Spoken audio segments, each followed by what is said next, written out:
Very good morning to all of you, the fourth semester students who have joined this online uh, interactive session on Rajmohan's wife.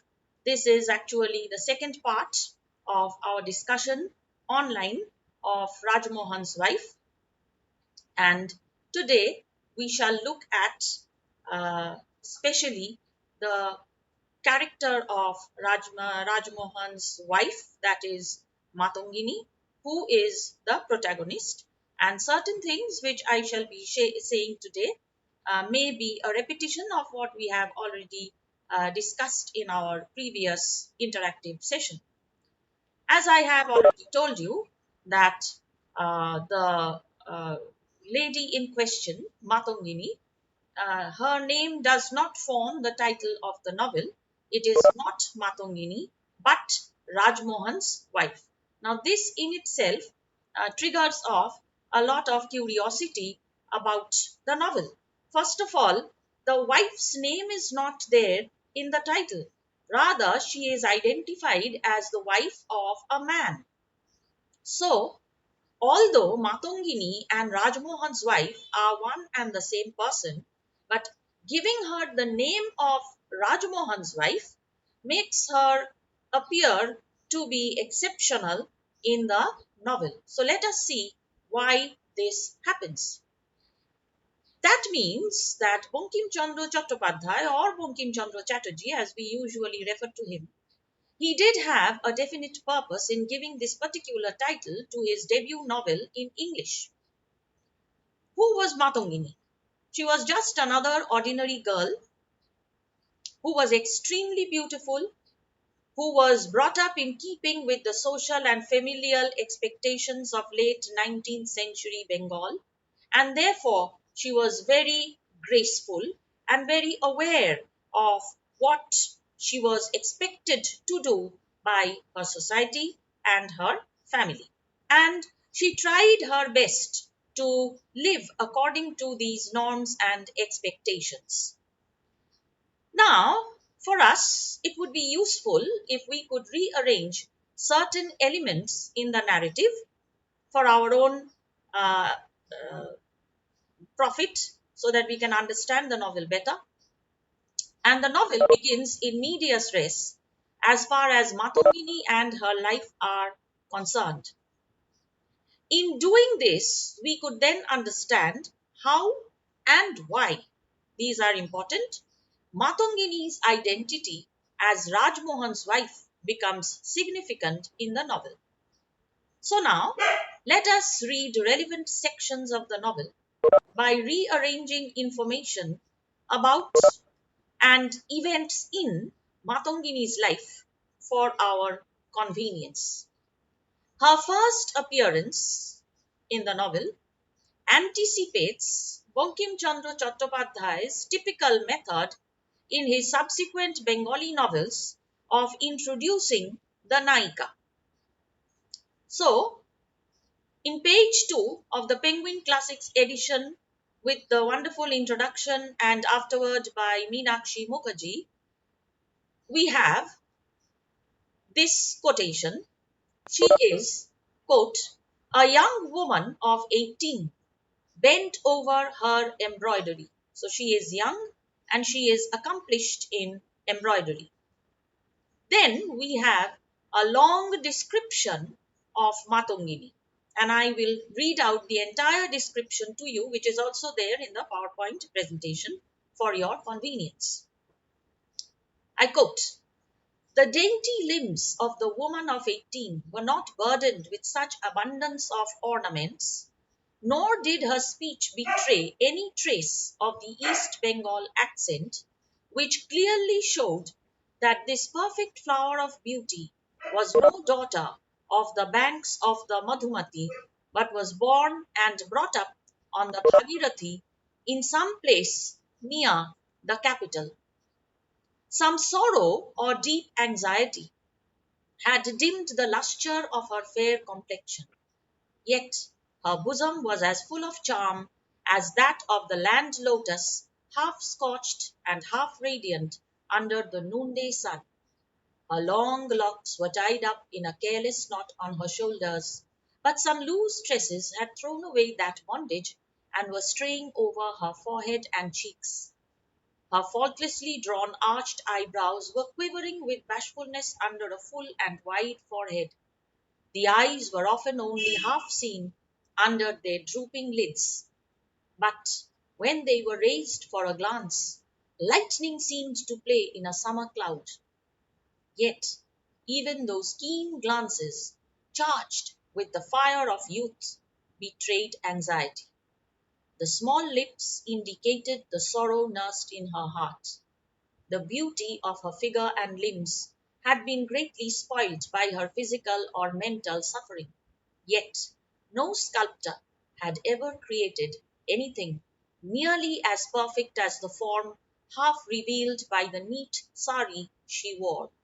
The well shaped limbs were almost entirely bare of ornaments. There were only churis on the wrists and a small amulet on her arm. These too were elegant in shape. So, in spite of, and I unquote there, in spite of the absence of ornaments, which have two indications. One is that she is not allowed to wear too many ornaments, possibly because they cannot afford them. The other is that, in spite of the absence of ornaments, she appears to be extremely charming and attractive. Now, this charm and attraction are significant elements in her personality. So, the points that we must note or keep in mind are: number one, those keen glances charged with the fire of youth on the one hand, but they betrayed anxiety. So, she has anxiety. Her small lips, which were are, and are still considered to be elements of the beauty of a woman, they indicated the sorrow nursed in her heart. So she has anxiety, she has sorrow. And number three, the beauty of her figure and limbs had been greatly spoilt by her physical or mental suffering. So she has anxiety, sorrow, and mental suffering. The authorial narrative informs the reader in the chapter called The History of the Rise and Progress of a Zamindar Family, which has also been uploaded as an audio text in the internal learning management system.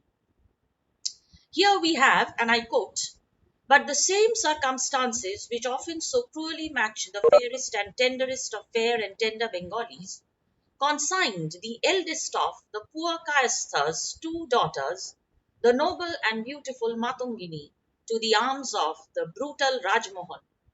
Yet, when the marriage took place, Matungini's father thought he had not chosen ill. Pages 17, 18. Unquote.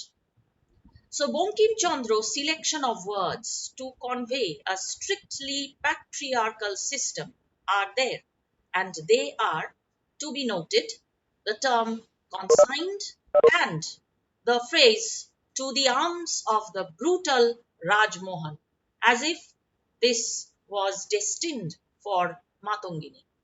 Now then, why did Matungini's father choose Rajmohan? One point is very important. He was a poor caste. So, according to the caste system, they had to find at least a caste groom for Matongini. Next, her father, being poor, would not be able to afford any kind of dowry for Matongini. And yet, if she grew old without getting married, it would be a big problem for him. First, to get a groom for her.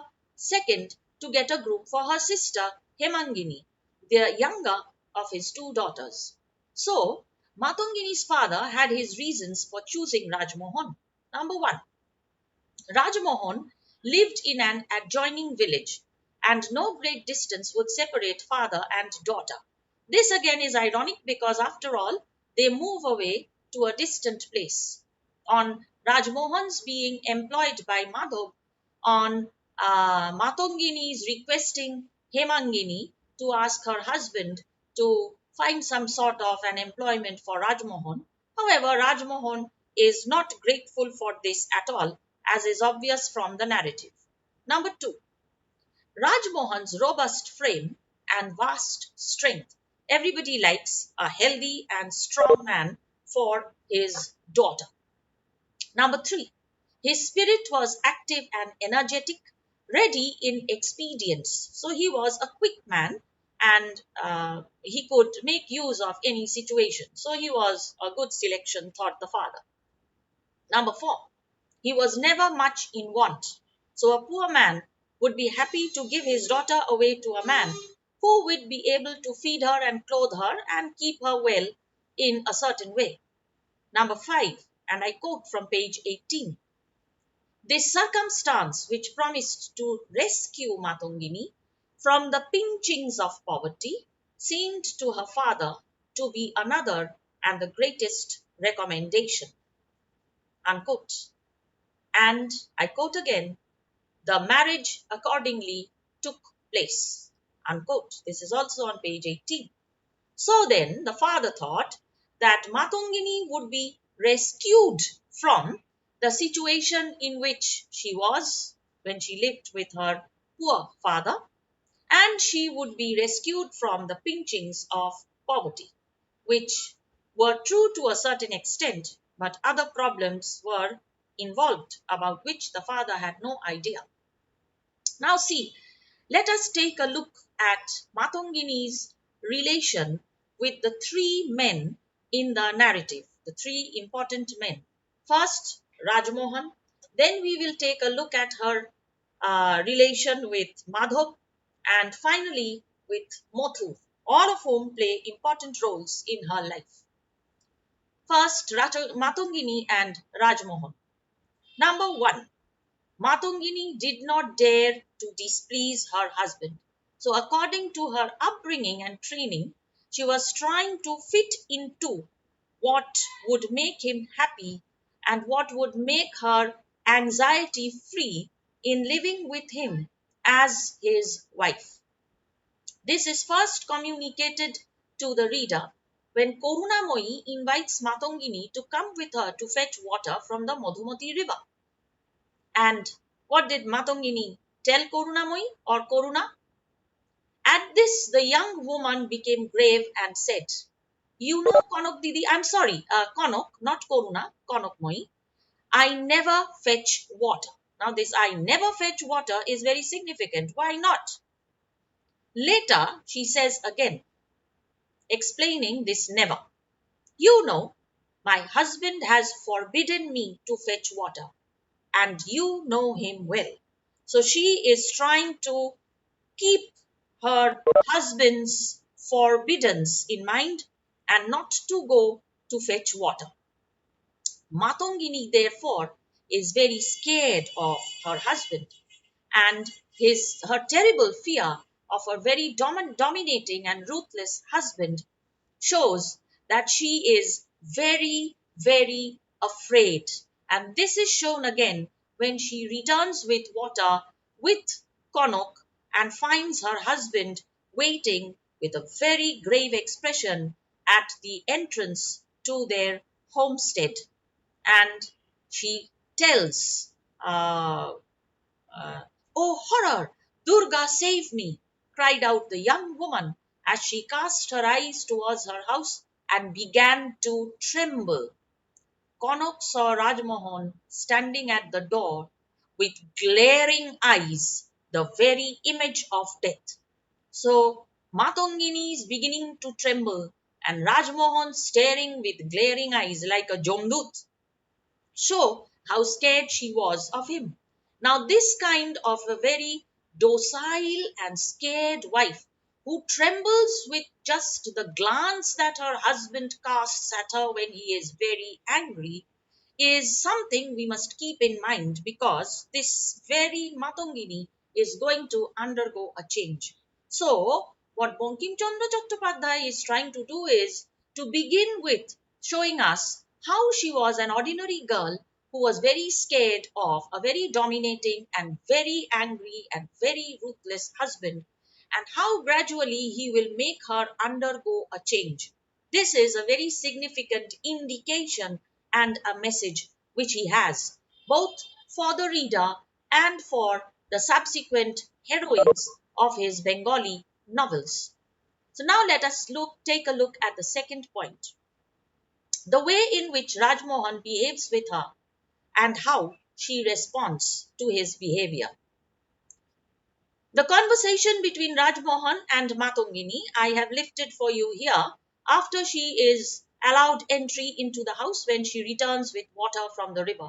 As you know, the water is thrown away by Rajmohan, who then carelessly casts the pitcher aside, and the conversation begins. Well, Queen, where have you been? The woman firmly whispered back, I had gone to fetch water. To fetch water, taunted Rajmohan. But with whose permission did you go out? With nobody's permission. Rajmohan could restrain himself no longer. With nobody's permission? He shouted.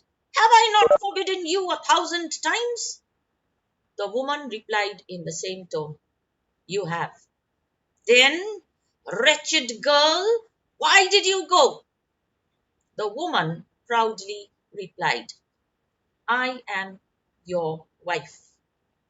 Her face reddened and her voice began to be choked. I had gone because I thought there was nothing wrong in it. At this display of boldness, Rajmohan absolutely blazed up. Have I not forbidden you 1,000 times? He shouted, and jumping on his wife, who was standing stock still, gripped her by the wrist, raising his other hand to strike her. I unquote. These are on pages 12, 13. Now let us take a quick look at some of the words I have highlighted for you. He calls her queen, although he does not mean anything to imply the respect that is due to a queen. It is absolutely the opposite, that he has feelings for her. He taunted her and continued to ask her, with whose permission did you go? And have I not forbidden you 1,000 times? This is something he says twice in this conversation. He calls her wretched girl and he tries to hit her. What does she say? She says two important things. First, when he asks her, with whose permission did you go? She tells him, with nobody's permission, because she found that there was nothing wrong in it. And the other important thing which he says is that I am your wife. This is the turning point. And you will have come across certain essays which are available in the internet regarding Rajmohan's wife, where it is said that Matongini emerges as a new woman.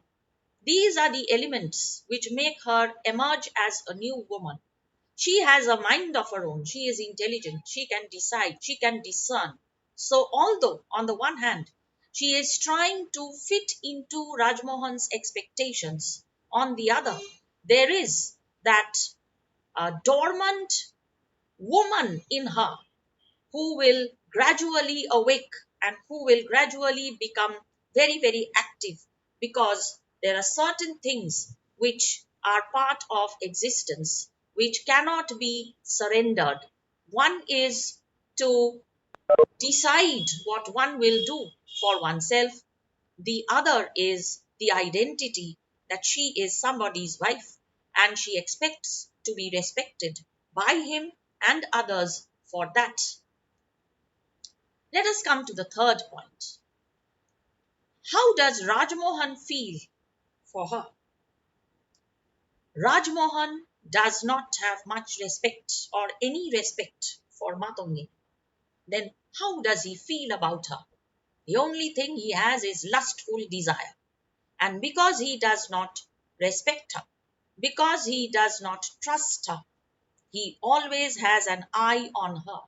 He is more like a detective who is watching every move she makes.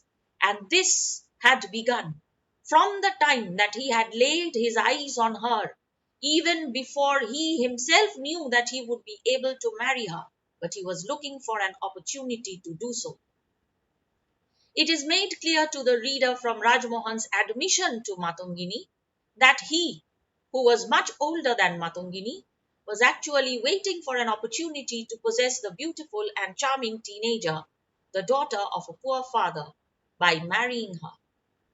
After Matungini returns from Madhob's house on succeeding in stalling the dacoity, this is what Rajmohan unashamedly admits to her. So I quote again from page 61. Rajmohan sprang from the bed with clenched fists. Woman, he said fiercely, deceive me not.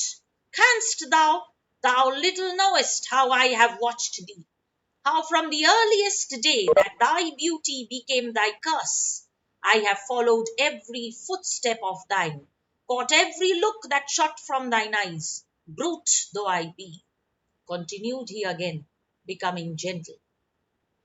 I was proud of my beautiful wife, and as the tigress watches over her whelp, I watched over thee.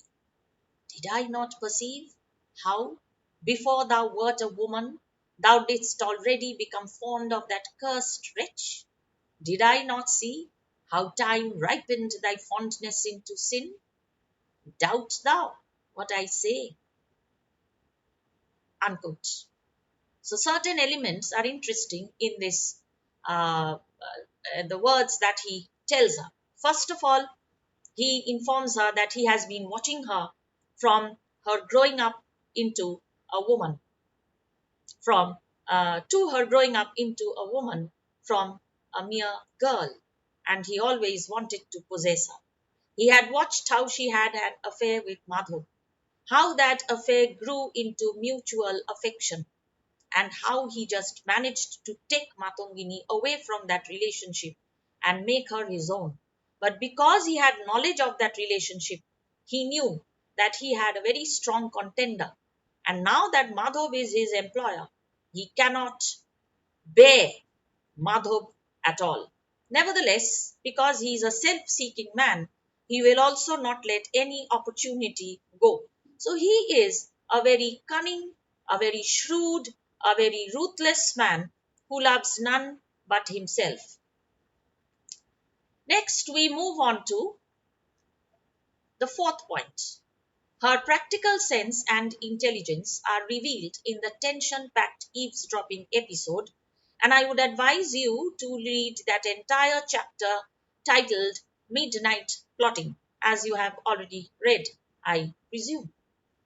Number five, as a result of what she overhears in this conversation between Rajmohan and the Dakat Sardar, she has a tremendous hatred for and repulsion of Rajmohan.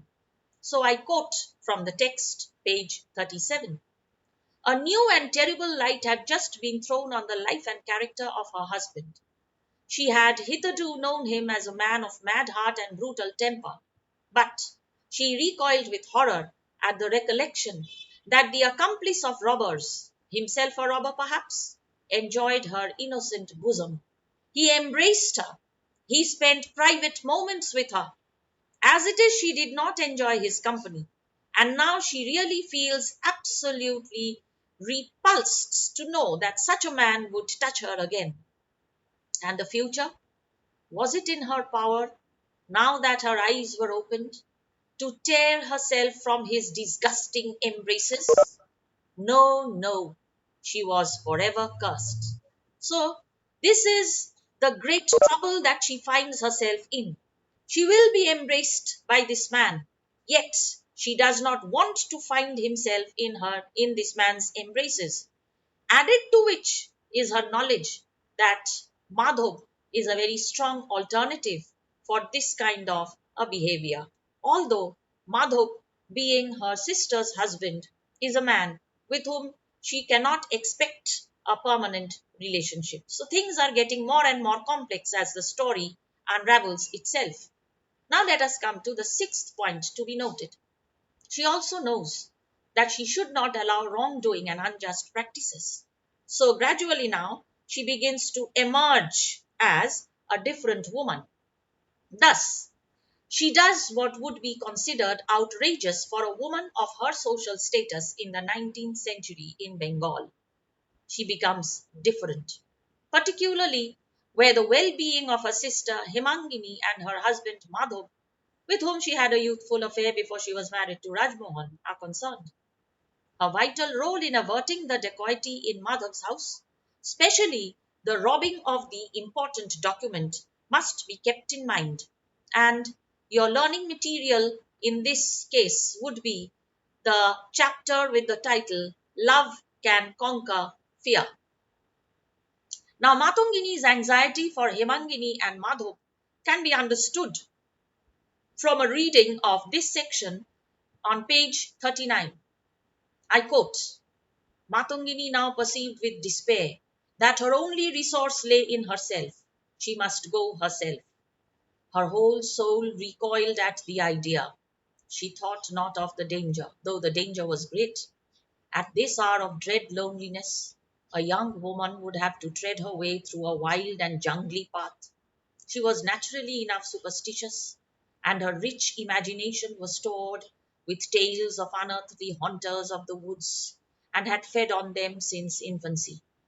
A band of desperate robbers was stationed somewhere in the vicinity, and should she fall into their hands, she shuddered to think what might be the consequences. If among these robbers she should meet her husband, Matongini shuddered again. Matongini had a brave heart, and for her sister and her husband, she felt she could risk her life. I unquote.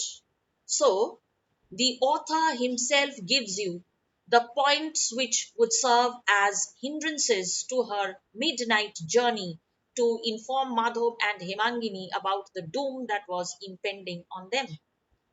And thereafter, the narrative continues.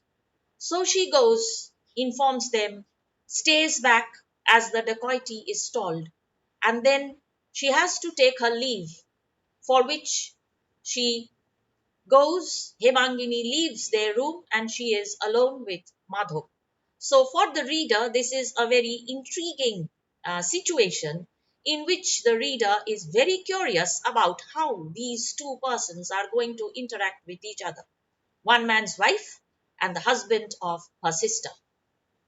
But we find that Matongini is struggling against her own desires for retaining the equilibrium in the family and in society, and to do that, she aspires to remain a faithful wife. Yes, said Madhav seriously. Is it true? It is true, she said in the same half audible tone. I'm sorry, this section is before the dacoity takes place. Tonight, you say? Tonight. But how do you know all this, sister in law? Says Madhav. That, replied Matongini in a more distinct voice, slightly lifting the cloth which covered her forehead, her ghomta. That you must not ask me. You perplex me, rejoined he. I scarcely know what to think. Matongini now completely uncovered her face, which is very unique because a married woman is supposed to draw her veil over her face, particularly in the presence of men who are not part of her direct family, and looking steadily into his, spoke in a yet bolder tone. Do you not know me, Madhu? Can I deceive you? And do you think I would come to your house at this hour and unattended? So she remains a faithful wife. She does not disclose the episode which made her come here. Being a very intelligent woman, this is point number 8. She knows what family and society expect from her. Did Madhok chide her? I quote from page 54. Ah, no. He covered his eyes with his palm, and his palm became wet with tears. There was a deep silence for some moments, but their hearts beat loud. Matongini, recovering her presence of mind as speedily as she had lost it, excuse me, first broke the heart-rending silence. Now, what happens immediately before this is something we shall discuss when we come to look at Matangini's relations with Madhav. But she breaks that relation at the very, very sensitive moment of breaking down and transgressing social norms, that she retrieves from that kind of a situation and regains her control. It shows that she tries her level best to behave as she has been taught. That is, a woman who must abide by social norms. It is very difficult to go beyond that. Number 9, she is very clear about her attitude to her husband later on. So, when Rajmohan asks her, assuming a forced calmness, this is on page 61, did you or did you not go to Madhav Ghosh's home this night? Yes, I did, she said, suddenly excited beyond herself by the sound of the name. I did, to save him from the robbery you had planned. This is unexpected for Rajmohan, but you see how she has changed. For the circumstances in which she finds herself are simply unacceptable to her. So, number 10, her exceptional courage and common sense, which enable her to escape certain death in the hands of Rajmohan. This would be the chapter entitled The Return. When Rajmohan is about to stab her, as you know, the dacoits jump into the room through that window, and Matangini actually stages a very, very commonsensical, cool headed exit from the scenario, and she never comes face to face with her husband ever again.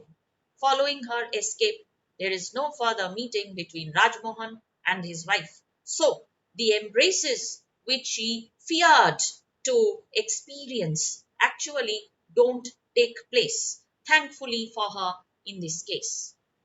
So, Matangini, after leaving Rajmohan's house, where does she go? She finds temporary shelter under the care of Mathur Ghosh's elder wife, Tara.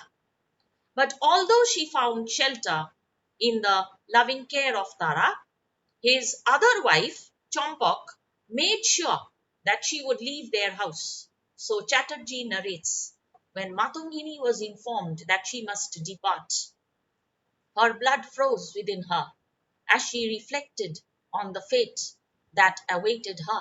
Page 88, unquote, because she didn't know where to go, and outside there was Rajmohan, or now the dacoits too, lurking to take away her life or maybe her respectability too. But after her departure with Suki's mother, and this woman was told what she had to do, Suki's mother tells her that she will take her to a safe place. And Matungini disappears mysteriously. Chatterjee intentionally turns the reader's attention to another aspect of the narrative, Madhav over here, before we return to Matongini again. Now then, let us turn to Matongini and Madhav. Matongini is very beautiful, so men are attracted to her. In this novel, we find three men drawn to her. They are, as I told you, number 1, Rajmohan, number 2, Madhav, and number 3, Mathur. Mathur and Madhav are cousins. Each man has his unique attitude towards her. Madhav and Mathur have a male gaze, so to say, which they cast on her as she is returning with Konuk from the river after fetching water. So I quote from page 9. Everybody knew Konuk, so there was nothing to look at. But the other woman was the focus of that male gaze. But such indescribable beauty radiated from every movement of the other woman that it charmed the eyes first of Madhav and then of Mathur. Their looks remained fixed on her, and they were as fascinated by the sight as a deer is by the sound of the flute. I unquote. Obviously, the deer being fascinated by the sound of the flute is taken from ancient Sanskrit literature, in which Bankim Chandra Chattopadhyay was quite well read. But Madhav has respect for Matongini, unlike Rajmohan. So I quote from page 49.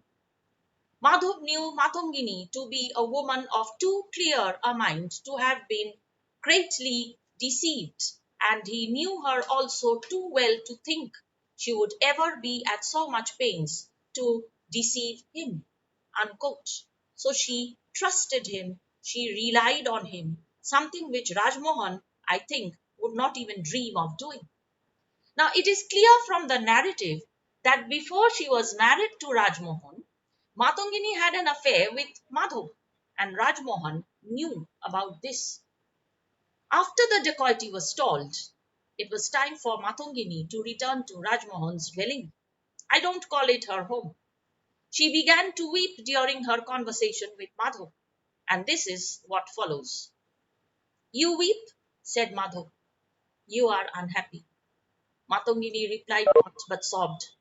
Then, as if under the influence of a maddening agony of soul, she grasped his hands in her own and bending over them her lily face, so that Madhav trembled under the thrilling touch of the delicate curls that fringed her spotless brow.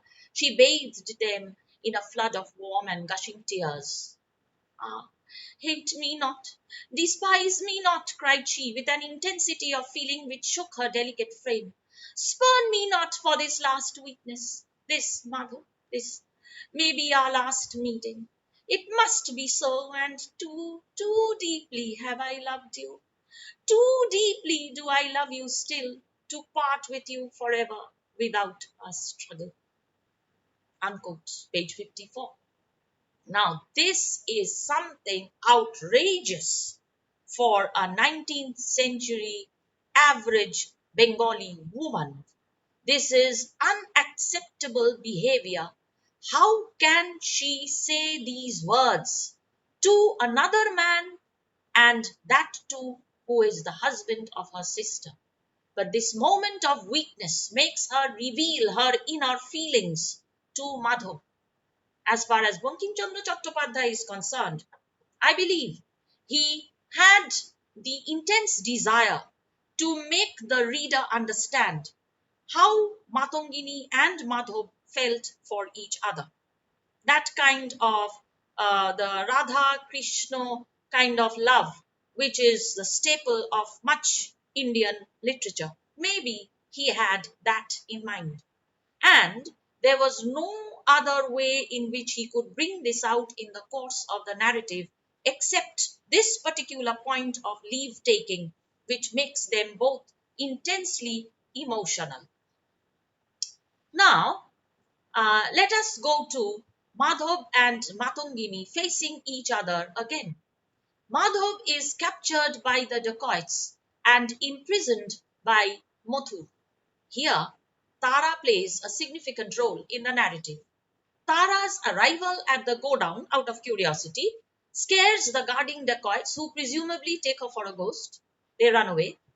Tara is surprised on her enquiry to find Madhav there, and together they search for the source of strange sounds in the godown, and with the astonished reader, they discover the disappeared Matongini there, who is another captive. Now, how Matongini becomes a captive is something we will get to know a little while after this. But what happens to Matongini towards the end of the novel is interesting. Madhav provides for her. Matongini takes her leave of Hemangini, and in spite of Hemangini asking Matongini to stay with them, Matongini and Madhav both know that that is not wise, so she decides to go to sleep with her father.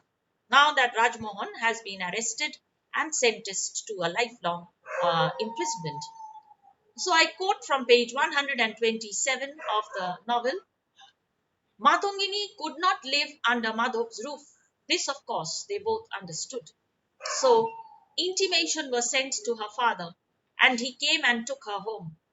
Madhav increased the pension he allowed the old man on her account. What better arrangement could be made for the woman who has been the receiver of a lot of deprivation all her life and yet has remained very, very brave and bold? Now, let us take a look at the relation between Matongini and Mothur. Please keep in mind that male gaze which Mothur had, following which he tells Madhav about Matongini. As soon as her veil, her ghomta, is blown away by the wind, both men cast their eyes upon her face. And Mothur tells Madhav, aha, I see you know her. And therefore, he comments about her to Madhav on page 9. What sort of a woman is she? Now, this is not a very decent question. He again asks Madhav, is she a good woman? That again is a pointer towards his own character. And then he says, that clown Rajmohan, to have a wife like this, clown here means an ordinary man. I mean, a beautiful woman should be the wife of a rich man. What is Rajmohan doing with her? It is that kind of an attitude. So, right from the beginning, Mothur has this desire to get her, and that inherent desire in her is expressed in the very first moments of the reading of the novel. These show that he had very little respect for a woman, and he rather gazed upon her as an object for possession or even enjoyment. And afterwards, when Matongini is discovered, uh, she narrates her experiences, in the course of which Chatterjee includes her conversation with Mothu, who came in the evening to meet his captive. And it is then that Matongini realizes that Mothu had actually got her imprisoned over here so that he could take advantage of her. So, this is a quotation from the text, page numbers 120, 121. You shall be mine yet, life, said Mothur, as with a demoniacal look he was departing for that evening. Never, said Matongini, concentrating the energy of 20 men in her look. So she wanted to communicate to him that he is under the misconception that he has her under his thumb. First of all, she is a woman, and secondly, she is his prisoner.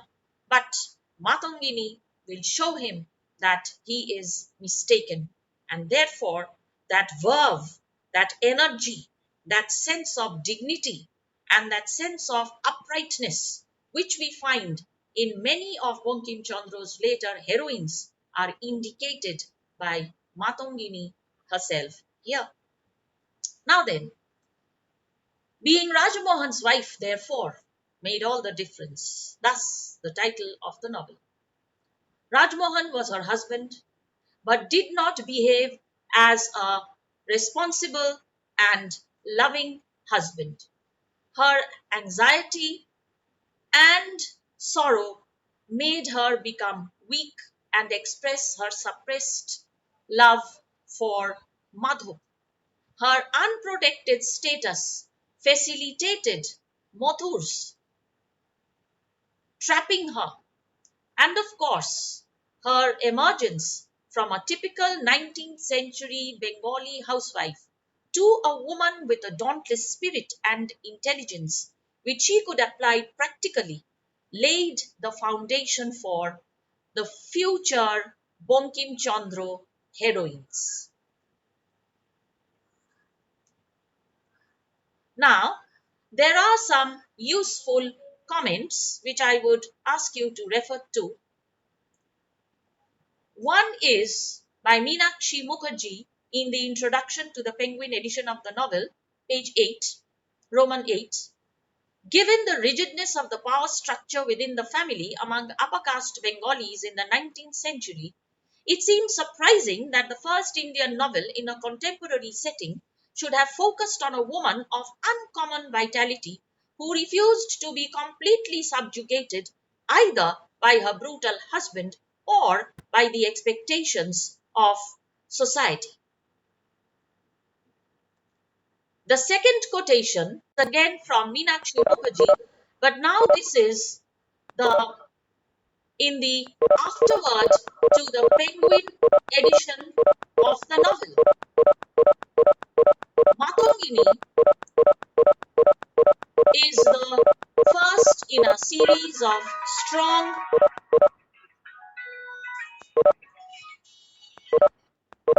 Hello?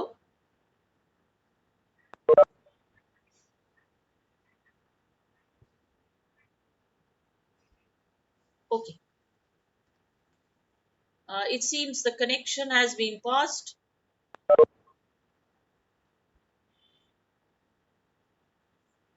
No, the connection is there.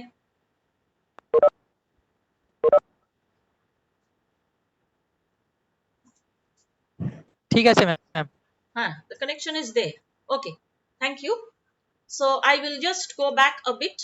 I have referred to one quotation from Meenakshi Mukherjee, page 8 of the Penguin Classics edition, which is her introduction. And that quotation is, it begins with, given the rigidness of the power, and ends with expectations of society. Then I go to the afterword of the Penguin edition, where she says on page 134, that Matongini is the first in a series of strong and transgressive women in Bankim Chandra's novels. Now, I would like to draw your attention to the term transgressive. Why does Mukherjee use this word? Obviously, knowing the kind of attitude Professor Meenakshi Mukherjee had towards women and women's studies, the term transgressive is not her attitude's representative signifier. By transgressive, she means to say that Matongini had been transgressive in the context of 19th century Bengali society, and therefore you could easily consider writing an article on this transgressiveness in Matongini in the context of the society in which she finds herself. The third quotation, which I would like to request you to refer to, is again in the afterword on page 135. And it is like this: the suffering of women is central to Rajmohan's wife, and it tended to be one of the major concerns in Indian fiction for several decades to come. Now then, let us take a look at what Margaret Paranjape writes in the allegory of Rajmohan's wife, national culture and colonialism. He writes, one of the several important areas Makarand Paranjape writes in the essay, The Allegory of Rajmohan's Wife, National Culture and Colonialism in Asia's First English Novel, available in his website. He quotes, and I quote from him, one of the several important areas which this novel deals with is the entire question of woman within quotation marks, in the 19th century. But he does not refer much directly to the novel in this essay.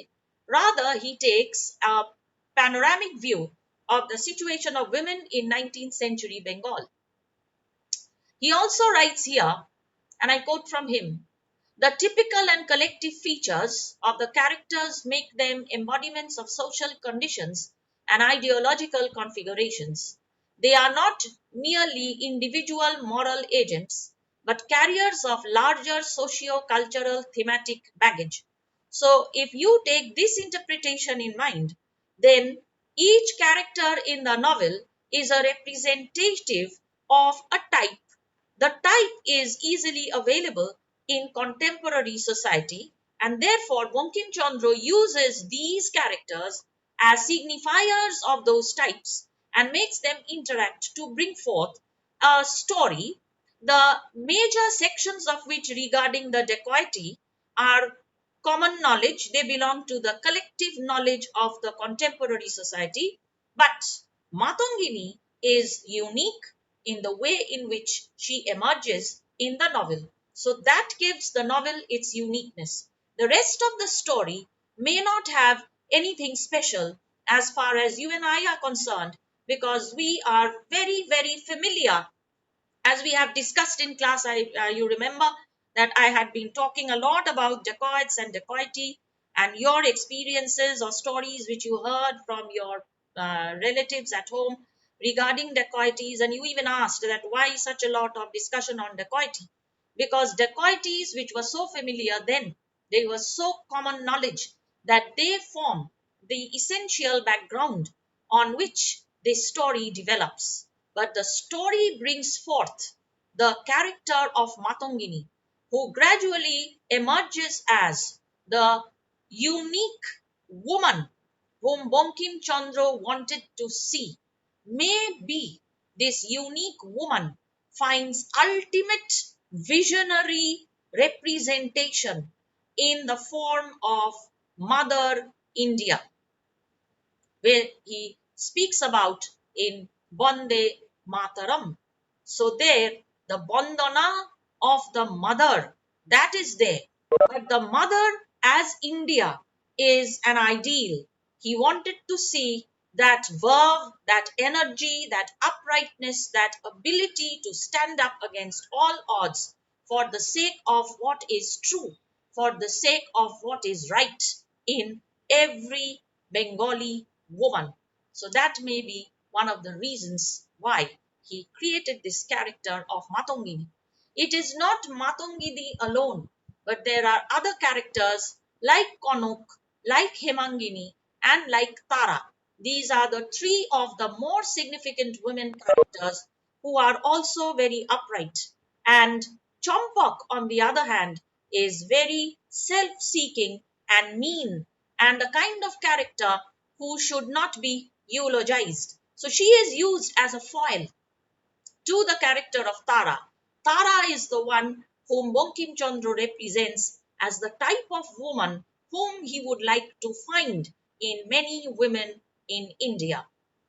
Similarly, there are the less significant characters like Koruna, like Suki's mother, and there are the other minor women characters, including Madhov's aunt, his Mashi, who again is a very dominating and interesting woman, although she appears for a very brief phase in the narrative. So, with that, I draw our discussion on Matongini and especially Matongini and the other women characters in the novel to a close. Now, I invite comments, questions, discussions, please. I'm sorry for the snag that is happening from time to time. Although my connectivity here is okay, something is going wrong somewhere. Nevertheless, those of you who can hear me may now ask questions or make comments. Yes, please. Can I be heard?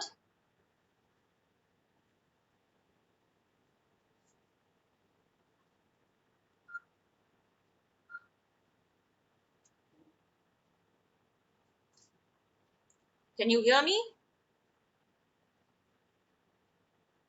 Yes, ma'am. Okay. Yes, So ma'am. if you want to, you can ask questions.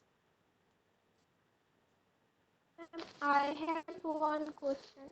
Please ask me. Who are you? Ma'am, Sumona. Okay, Shumona. Yes, please.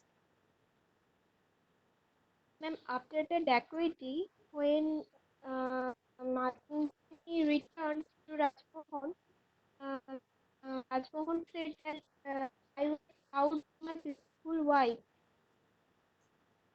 I couldn't follow you. After she returns from the So dacoity, then uh, when he returned the dacoity, yes, uh, Rajmohan said Rajmohan said that I was proud of my beautiful wife. yes. What does he tell her? Ma'am, in that context, I was proud of my beautiful wife. Yes. He Ma'am, was proud is of there his any beautiful wife. indication? Why does he say that? Tell me.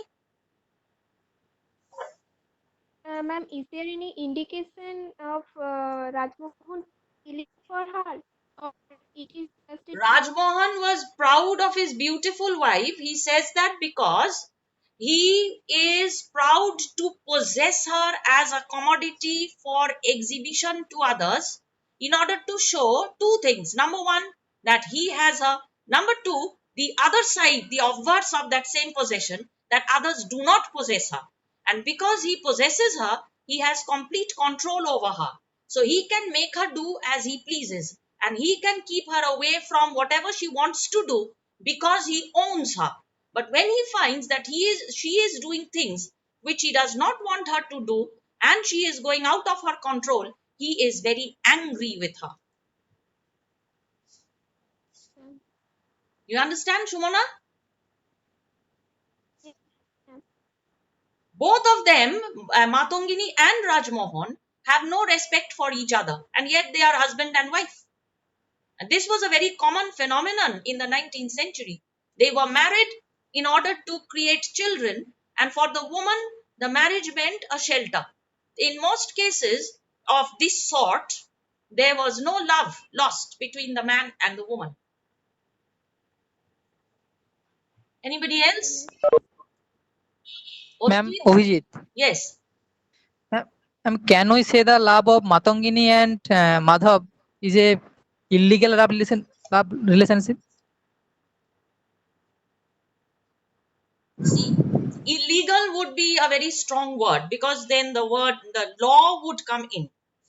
At that time, I am not certain about marriage laws in which a man could not have two wives, because of which you have Mothur having two wives, isn't it? So, two wives is not wrong.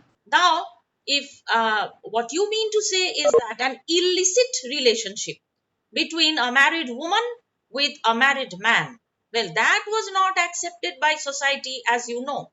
And even if people had such relationships, they were always very secret, and Bonkim Chandra always showed us that these relationships would not meet a proper end. So you have in his later novels like Bishbrikko, what happens because of such a relationship, where a woman should better abide by the social norms that have been thrust upon her and not try to transgress in any manner. So that is the Indianness of the woman that is being projected by Bonkim Chandra in his novels. You get it? That is why Matongini, in order to be shown, your question is a very good one, in order to be represented as the Adarsha Mahila, in spite of her desire for Madhav, she restrains herself twice. Once, when the two of them could have gone on in that kind of a very emotional situation, she suddenly controls herself and departs. That is the first point. Later on, when Rajmohan is sent to prison and she does not have a proper shelter, and Hemangini invites her to live with them, it is indicated by Bankim Chandra that both Madhav and Matangini knew that that was not possible. So very decently she makes an exit, deciding to go and live with her father. And very decently Madhav arranges for the increase in his father-in-law's pension, so that that could afford for Matangini's stay with her father. So these are all indications made by Bankim Chandra as to the avoidance of transgression by an intelligent woman. Your emotions cannot be controlled, that is true, but they ought to be controlled, keeping in mind social customs and social bondings. That is also indicated there. You get it? So just calling it Okay, illegal ma'am. or illicit would be simplifying the whole thing. It is a very complex problem which Bankim Chandra tries to address in a very wise manner, I should say, instead of trying to be very adventurous, because such adventurous relationships would not see a long lasting condition in the then society. So it was not possible for such a relationship to meet any kind of sustenance. Bankim Chandra therefore nips it in the bud. Anybody else? Ma'am, is Matongini is a symbol of Mother India? Shongita, Matongini is not the symbol of Mother India. Mother India is a very idealistic kind of thing. And at this very early stage, when Bankim Chandra is still very busy with his administrative work, I don't think he has, in a very concrete way, he has not visualized or conceptualized Mother India. That will come a bit later. But that idea is embedded in his mind, because here he is wanting to show that the common Indian woman will have to emerge from the zanana, to which he refers from time to time. In the beginning, you have Matongini Zanana. Afterwards, you have the Zanana in Madhav's house. You have the Zanana in Mothur's house. And in every Zanana, you find that women are gradually trying to impose themselves and trying to do things which indicate that they are not prepared to accept all that the men want them to do, provided what they are doing also remains within the limits of social acceptability. So, the emergence of the woman is indicated not only in Matongini but also in Tara, and to a little extent in Hemangini as well, and also in Konok. These are the women who are, they have a mind of their own, and that is being pointed out by Bankim Chandra in his very first novel. Anything else? Ma'am, can Madhav's gaze be called a male gaze? Yes, it is, because they have been taken together by Bankim Chandra when Madhav is being shown as a very ordinary man. And when there is a beautiful woman to look at, being a very normal man, he will also look at her. And this is, I think, because Bankim Chandra wants that veil to be blown away by the wind. And if Madhav is not looking at her, there is nothing else to look at. Remember, the whole place is absolutely empty. It's a beautiful setting, but there are only these two women who are walking along the road in front of Mathur's house. So when there is this very graceful woman with her veil drawn over her face walking along, and there is no reason why the two men will not look at this woman. But when the veil is removed, Madhav has to be surprised to recognize her, and therefore he must look at her. So Bankim makes him look at her. Isn't it? Not looking would again make him a bit strange. So I think he looks very naturally. But the way in which he looks at Matongini and the way in which Mothur looks at her are very different from each other. They are poles apart. That is also indicated, I believe. Anything else? Okay, then I will stop here for now.